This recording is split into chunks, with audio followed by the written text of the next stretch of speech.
안녕하세요. 저는 30대의 아주 평범하고 흔한 남자입니다. 제게 특이한 점이 하나 있다면 저는 한국에서 나고 자란 뼛속까지 한국이지만 한국을 떠난 다른 나라에 정착해서 살고 있다는 점이에요. 설날이나 추석처럼 한국에 큰 명절이 오면 한국으로 잠깐씩 들어오곤 합니다. 부모님 얼굴도 보고 싶고 친구들이나 지인들 얼굴도 겸사겸사 보고 싶기도 하고요. 제가 이렇게 글을 써서 보내게 된 이유는 제가 한국을 떠나게 된 이야기를 한번 해보고 싶어서입니다. 이제껏 그 누구에게도 속 시원하게 말을 하지 못했었거든요. 솔직히 한국을 떠나게 된 이유도 제가 너무 큰 상처를 받아서 도망치듯 회피했기 때문이기도 하고요. 지금부터 그 이야기를 시작하겠습니다. 제가 다른 나라로 나가 살아야겠다고 마음먹은 시기가 바로 추석 즈음이었습니다. 사실 제게는 추석이 명절의 의미도 있지만 꽁꽁 감춰둔 상처를 헤집는 날처럼 느껴지기도 해요. 추석이 다가오기만 하면 생각나는 여자가 한 명 있기 때문이죠. 그 여자는 여러분들이 예상하셨을지 모르겠지만 저와 결혼을 약속했었던 여자였어요. 사실상 결혼식을 올리긴 했으니 파혼보다는 이혼에 가깝긴 하네요. 서류상으로는 깨끗하지만 부부처럼 함께 지냈으니까요. 그 여자는 희정이라는 이름을 가진 예쁜 여자였습니다. 긴 생머리가 잘 어울렸고 하얀 피부를 가졌죠. 제 인생을 통틀어 가장 사랑했던 첫사랑이었습니다. 저희 두 사람은 만남도 운명적이었고 로맨틱했어요. 희정이는 저보다 2살 어린 여자였습니다. 그리고 가정 형편이 그리 좋지 않은 아이였어요. 항상 가난에 시달렸던 그런 아이였죠. 그런데 그런 뭔가 서글픈 현실에도 불구하고 항상 맑은 웃음을 가지고 있었던 그런 여자였습니다. 하루를 활기차게 시작했고 항상 웃는 얼굴로 하루를 보내곤 했죠. 누구에게나 먼저 인사를 하고 모나지 않은 그런 밝은 사람이었습니다. 그런 희정이의 근처에는 당연히 사람들이 많이 붐빌 수밖에 없었어요. 항상 좋은 기운이 나오는 듯한 느낌이었거든요. 그런 희정이와 남녀관계로 발전할 수 있었던 것은 정말 행운이라고 생각했어요. 저랑 희정이는 과는 서로 달랐지만 같은 학교였습니다. 저는 군대를 갔다 전역해서 복학을 한 상태였고 희정이는 재수를 해서 저희 학교에 전액 장학금으로 입학한 아이였어요. 정말 우연처럼 월요일, 화요일, 수요일 3일 연속으로 저희는 같은 교양 강의를 수강하게 되었습니다. 그러다 정말 드라마처럼 목요일에도 같은 강의실에서 마주치게 되었어요. 저희는 또 얼굴을 봤다는 사실에 누가 먼저랄 것도 없이 웃음을 터뜨렸고 그걸 계기로 친해졌죠. 희정이는 제가 생각했던 것보다 훨씬 더 털털했어요.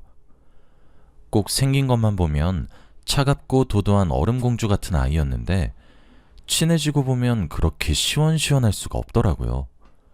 매력이 철철 넘치다 못해 흐르는 희정이에게 제가 좋아하는 마음을 품은 건 어찌 보면 자연스러운 일이었죠.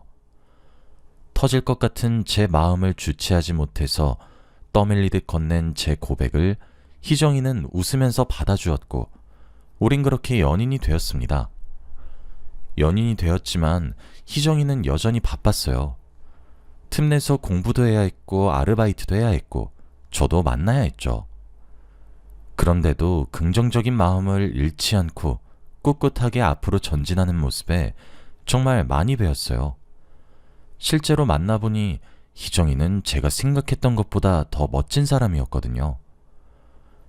그렇게 저희 두 사람은 8년이란 세월을 만났습니다. 희정이를 만나면 만날수록 저는 너무 사랑하게 되었고 결혼까지 생각하게 되었죠. 저는 희정이를 제 인생에서 첫 여자이자 마지막 여자로 만들어야겠다고 생각했습니다. 하지만 저는 부모님 두 분 다 돈을 많이 버셔서 여유로운 가정 형편이었고 희정이는 그런 저와 정반대였어요. 그리고 이 부분을 특히 희정이가 참 많이 버거워했습니다. 저보다 본인의 조건이 더 못났다고 생각했던 것 같아요. 하지만 사랑하면 도와주고 싶은 것이 당연하잖아요. 저는 개의치 않다고 말해주었고 제가 계속 함께 있으면서 돕고 싶다고 했어요. 제가 가진 것을 전부 나눠서라도 희정이와 함께 미래를 꾸려나가고 싶더라고요. 그렇게 전 진심을 다해 프로포즈를 했고 희정이는 감동의 눈물을 흘리며 받아주었습니다. 희정이네 집에서는 조금 과장해서 저를 정말 쌍수들고 반겨주셨죠. 그런데 저희 부모님이 희정이를 반대하고 나섰어요. 처음에 제게 이야기를 들었을 때는 부모님 두 분 다 희정이가 씩씩하다고 요즘 보기 드문 사람이라며 돈은 있다가도 없고 없다가도 있는 것이니까 결혼을 진행하라고 말씀하셨는데 막상 희정이 얼굴을 직접 보고는 조금 생각을 해보자고 하시더라고요. 저는 영문을 알 수가 없었는데 부모님께서는 조금 쎄하다는 말만 하실 뿐이었죠. 희정이는 그런 저희 부모님의 모습에 커다란 상처를 받았고 저를 포기하겠다며 제게 헤어지자고 이야기를 했어요. 저는 그런 희정이를 붙잡았고 매달렸으며 결혼하자고 설득했습니다. 그리고 제멋대로 식을 진행하기까지 했습니다. 결국 한치의 양보도 하지 않는 제 모습에 저희 부모님은 두 손 두 발을 닫으셨고 허락해 주셨죠. 사실 희정이는 그동안 모은 돈들을 전부 학교를 다니는 생활비로도 사용했고 취직을 한 이후부터는 월급을 받는 족족 본인이 가장이었기 때문에 그 돈으로 가게를 꾸렸어요. 그래서 결혼 자금으로 모은 돈이 사실 없다고 봐도 무방했죠. 그래서 저희 집에서 집을 준비했어요. 결혼식도 저희 집에서 지원해 주신 돈으로 올리기로 했죠. 여자친구는 정말 감사하다며 꼭 효도로 갚겠다고 예쁜 말로 돌려주더라고요. 함께 웨딩 사진을 찍고 청첩장을 만들었어요. 그때까지 전 정말 세상에서 제일 행복한 남자였죠. 결혼식을 2달 앞둔 어느 날이었습니다. 그날은 여자친구가 결혼을 하기로 해서 친구들에게 크게 한턱 쏜다고 했던 날이었어요. 평소에도 워낙 자기 관리에 철저했던 사람이라 의심 없이 알겠다고 하고 잠들어 있었죠. 그런데 새벽 2시 정도가 되었을까? 전화벨이 울리더군요. 여보세요? 오빠, 나 가연인데 희정이가 야, 너 오빠한테 전화했어? 미쳤냐? 당장 끊어. 제대로 발음도 하지 못할 정도로 이야기하는데 전화기 넘어서도 술 냄새가 나더라고요. 그리고 다급하게 전화를 끊게 만드는 주변의 왁자지껄한 목소리가 왠지 불안했어요. 무엇보다 희정이에 대한 이야기를 다른 사람들이 못하게 막는다는 사실이 뭐랄까 불안해졌죠. 가연이는 희정이와 친한 친구였거든요. 저는 어리둥절한 채로 멍하니 앉아있다가 가연이에게 다시 전화해볼 요량으로 휴대폰을 들었습니다. 그런데 진동소리와 함께 문자 메시지가 오더군요. 오빠, 오늘 가연이 처녀 파티 했어. 알고는 있었어? 진짜 오빠가 너무 아까워서 말해주는 거야. 내가 이렇게 말했던 사실은 비밀로 해줘. 땡땡동 아라비안 나이트야. 저는 가연이의 문자를 보자마자 바로 차에 시동을 걸고 집을 나섰습니다. 가연이가 말한 아라비안 나이트 근처에 차를 대고 있었어요. 새벽 2시가 넘은 시간에도 사람이 붐비더라고요. 안으로 들어가서 찾아야 하는 건지 망설이고 있었습니다. 제가 알던 희영이는 나이트의 니은자도 모르는 사람이었거든요. 하지만 가연이의 문자 메시지를 무시할 수도 없더라고요. 한참을 기다렸을까? 저 멀리서 익숙한 실루엣이 보이기 시작했어요. 술에 취해 방방 뛰며 자신의 몸도 제대로 가누지 못하는 여자가 하나 보였는데 그게 바로 희영이었죠. 그리고 희영이는 혼자가 아니었습니다. 그 옆에는 낯선 남자도 하나 보였어요. 희영이는 제게 자주 업어달라고 애교를 부렸는데 마치 제게 하듯 그 남자에게 똑같이 애교를 부리고 업히더군요. 저는 정말 두 눈으로 보면서도 믿기지 않았습니다. 그 사람의 뒤를 차로 밟았더니 결국 모텔로 향하더군요. 그때 제가 느꼈던 참담함은 차마 표현이 안 되는 것 같아요. 저는 제가 연인의 바람 현장을 발견하면 득달같이 달려들어 따지고 들 줄 알았는데 실제로 그런 상황에 놓이니까 정말 아무런 행동도 취할 수가 없더라고요. 모텔에 들어가는 모습을 블랙박스에 담은 채로 저는 집으로 돌아왔습니다. 다음날 희정이가 아무렇지 않게 제게 잘 잤냐는 연락을 해왔고 저는 만나자고 했어요. 아무리 제가 희정이를 많이 사랑해도 아닌 건 아니라고 생각했기 때문이죠. 희정이에게 지금 너희 부모님도 뵙고 말씀드리겠다고 했고 무작정 이른 아침 희정이네 집으로 찾아갔습니다. 이른 시간에 왜 왔냐는 희정이네 부모님의 모습 뒤로 희정이가 보였어요. 뭔가 제 분위기가 달라졌단 것을 아는 듯 눈치를 보기 시작하더군요. 저는 할 말이 있다고 이야기한 뒤 어제 제가 목격한 블랙박스 영상을 휴대폰으로 보여드렸습니다. 희정이네 어머님은 입을 막으시고 놀라워하셨고 희정이네 아버님은 희정이 머리채부터 잡았죠. 제 눈앞에서 자기 딸의 뺨을 내려치며 내가 그리 키웠냐고 화를 내시는데 말리고 싶지도 않았어요. 희정이는 제게 무릎을 꿇고 빌기 시작했어요. 정말 단 한순간의 실수였고 친구들이 결혼 전에 나이트 한 번은 다 가는 거라고 해서 따라갔었는데 술김에 저지른 실수였다고 미안하다고 펑펑 울면서 말이에요.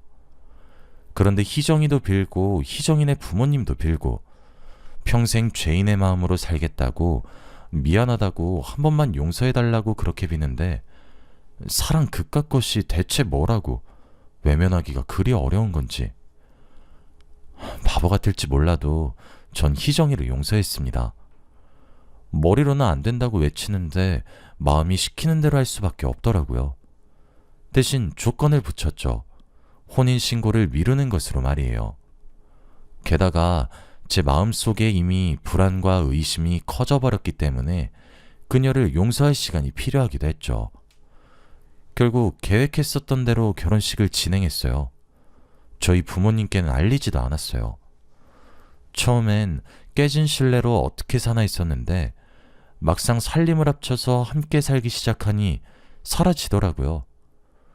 문득 제 눈앞에 그날 밤이 펼쳐지는 날이면 힘들었지만 그럴 때마다 희정이가 진심으로 사과하기도 하고 상처 입혀서 미안하다며 눈물을 흘리기도 하고 실제로 술을 끊는 행동을 보여주면서 반성을 하니까 괜찮아지기도 했어요. 저는 그렇게 점차 희정이를 용서하기 시작했습니다. 그러다 희정이가 임신을 하게 되었어요. 결혼식을 올린 지 고작 6개월 정도가 지난 순간이었죠. 임신 4주차라며 제게 수줍게 임신 테스트기를 건네는 희정이를 보고 저도 가슴이 벅찼습니다. 저도 드디어 아빠가 된다는 사실에 말이에요. 희정이는 제게 혼인신고를 요구했습니다. 하지만 솔직히 말을 해보자면 별의별 생각이 다 들더라고요. 의처증도 아니고 제게 그동안 믿음을 보여준 희정이를 믿어야 된다고 생각은 드는데 확신을 할 수가 없었어요. 저는 희정이에게 혼인신고와 출생신고를 같이 하자고 이야기했어요. 희정이는 그런 제 태도에 불만이 있는 듯 했지만 지은 죄가 있다 보니 별말 안 하더라고요. 그렇게 출산의 날이 다가왔습니다. 저는 아이의 탯줄을 직접 잘라주기 위해 분말실에서 아내 곁을 지켜주고 있었어요. 16시간의 진통 끝에 우렁찬 울음소리가 들렸고 아이가 태어났죠. 아내가 얼마나 대견스러웠는지 몰라요. 그런데 분만실의 공기가 조금 달라진 듯한 느낌이 들더라고요. 저는 아내에게 수고했다고 고생했다고 토닥이던 도중 제가 그 이상한 분위기를 눈치챌 정도였어요. 거기 있는 모든 의료진들이 당황한 것이 느껴졌습니다. 탯줄을 잘라야 한다는 말에 방금 태어난 아기를 내려다보았어요. 방금 태어나서 눈도 제대로 잘 뜨지 못하더라고요. 아닐 거야 하면서도 저는 간호사에게 아이의 눈을 조금만 벌려달라고 했습니다. 간호사는 머뭇거리면서도 제 요구를 들어다 줬어요. 그런 저를 숨을 거칠게 내쉬는 희정이가 올려다봤죠. 태어난 아이의 머리카락은 금색에 가까운 곱슬머리였고 눈동자의 색이 파란색이었습니다. 이거 하나만은 알겠더군요. 그 아이의 친아버지가 제가 아니란 사실을 말이에요. 전 파란 눈동자와 금발의 곱슬머리를 가진 외국인이 아니었거든요. 저는 말없이 분말실을 나갔고 그런 저를 아무도 잡지 못했습니다. 뒤에서는 비명처럼 제 이름을 부르짖는 희영이의 목소리만 들렸죠. 분만실을 나가니 저희 집과 처갓댁 가릴 것 없이 다 전전긍긍하면서 절 기다리고 있더군요. 제게 너나 할 것 없이 달려와 어떻게 되었냐고 묻기에 대답했습니다. 아들이 태어났어요. 엄청 예뻤습니다. 머리가 금색에 가까운 곱슬머리였고 눈동자가 파랗더라고요. 꼭 외국인들 혼혈처럼 말이에요. 아이 아빠가 정말 누군지 궁금하네요. 제 말에 그곳에 정막이 흘렀습니다. 저는 정말 배신감을 이루 말할 수가 없었어요. 제게 임신 4주차라고 배시시 웃던 그녀는 저와 결혼식을 올리고 난 이후에도 부정을 저질렀던 거였고 그게 저와 그녀의 아이라고 생각해 출산을 했던 거였어요. 심지어 저는 그런 그녀를 용서했는데 또 그와 같은 실수를 반복한 그녀를 용서할 수가 없었습니다. 사람이 너무 큰 충격을 받으면 오히려 차갑게 식기 시작하더군요. 저는 아내로 받아들이고 있던 희정이의 배신에 정신을 차릴 수가 없었어요. 저는 집으로 돌아왔고 그 다음 날부터 처가댁과 아내인 희정이의 연락이 번갈아 오기 시작했어요. 단 한 통도 받지 않았습니다. 저희 부모님도 화가 단단히 나셨죠. 바로 변호사를 알아봐 주시더니 소송 준비를 하시기 시작하셨거든요. 처음에 저는 파혼을 해야겠다고 생각을 했었는데 식을 올리고 함께 살고 있었기 때문에 사실혼에 해당할 수 있어서 위자료 청구가 가능하더라고요. 이혼과 파혼 그 중간 어디쯤인 것 같았죠. 저는 소송뿐만 아니라 제가 베푼 경제적 지원까지도 모조리 회수했습니다. 이제껏 입고 먹인 것까지 도로 아사올 순 없었지만 아내뿐 아니라 그 친정 식구들까지 먹여 살리고 있던 지원들도 만만치 않았기에 전부 빼앗았죠. 당장 아내의 친정 부모님이 머물고 계신 집조차도 제 명의로 된 곳이었고 일하고 계신 곳조차도 제가 붙여준 곳이었거든요. 하루아침에 거리에 나앉게 생긴 제 부모의 처지를 보고 무슨 생각을 하게 된 것인지 아내는 제게 전화를 걸어와 고래고래 소리를 질렀습니다. 뭘 잘했다는 건지 제게 오해라고 갑자기 자신에게 왜 이렇게 못되게 구냐는데 정말 어이가 없더군요. 저는 법적으로 해결할 거니까 준비하라는 말만 하고 전화를 끊었습니다. 그런데 그때 문득 가연이의 얼굴이 생각나더라고요. 저는 가연이에게 연락해 만나자고 이야기했습니다. 가연이는 제 한마디에 뭔가 생각하는 듯하다 흔쾌히 나오더군요. 가연이를 만나 그때 제게 처녀 파티를 알려준 것은 취기였는지 아님 제정신이었는지 물어봤어요. 가연이의 대답은 취한 척 연기한 제정신이었다고 했고 그 뒤로 이야기를 시작했죠. 오빠, 희정이 너무 믿지 마요. 오빠가 정말 순진할 것 같아서 그래. 그래, 나도 그렇게 떳떳하게 살아왔다고 당당하게 말할 처지는 안 되는데 오빠가 너무 아까워서 그래요. 희정이 술집에서 일하기도 했었어. 오빠랑 결혼하고 난 뒤에도 매일 술집에서 술도 따르고 오빠는 오랜 세월 만나서 다 안다고 생각할지 몰라도 오빠가 생각하는 것보다 희정이 더 무섭고 독한 애야. 가연이의 말은 너무 충격적이었어요. 가연이는 제가 믿질 못하자 둘이서 같이 술집에서 일을 했던 시절 찍은 사진들과 동영상 등을 보여줬죠. 오빠, 희정이 오빠 돈 많은 거 정말 잘 알아. 그래서 오빠 만난 거라고. 정신 차려. 가연이는 제게 그렇게 불편한 진실을 알려주고 헤어졌습니다. 가연이와의 대화로 있던 정 없던 정 다 떨어진 저는 희정이가 그 오랜 세월 동안 절 감쪽같이 속여온 것도 너무 괘씸했어요. 그리고 희정이가 가장 무서워하는 돈으로 복수하기 시작했죠. 희정이가 결혼할 때 몸만 왔기 때문에 재산 분할할 것이 없음은 당연했고, 아이 또한 제 친자가 아니었기에 아내의 외도 자료로 증빙이 가능했고, 그뿐 아니라 이제까지 몰랐던 제가 너무 어이가 없어질 정도로 증거를 하나 잡기 시작하니 무슨 줄기에 매달린 감자 마냥 주렁주렁 딸려오더라고요. 결국 저는 위자료 3천만 원과 함께 그녀와 이혼에 성공할 수 있었습니다. 사실혼이어도 부부와 책임지는 문제는 같아서 그런지 이혼소송같이 이루어졌어요. 그뿐 아니라 희정이는 집도 절도 가진 것 모두 다 잃었으니 어쩔 도리가 없었을 거예요. 희정이는 뒤늦게 제 마음이 옛날과 달리 확고하다는 사실을 알고 저를 애타게 붙잡았지만 정말 징글징글하고 지긋지긋해서 희정이에게 저도 더 이상 휘둘리지 않게 되더라고요. 저는 그 일로 정말 커다란 마음의 상처를 받게 되었습니다.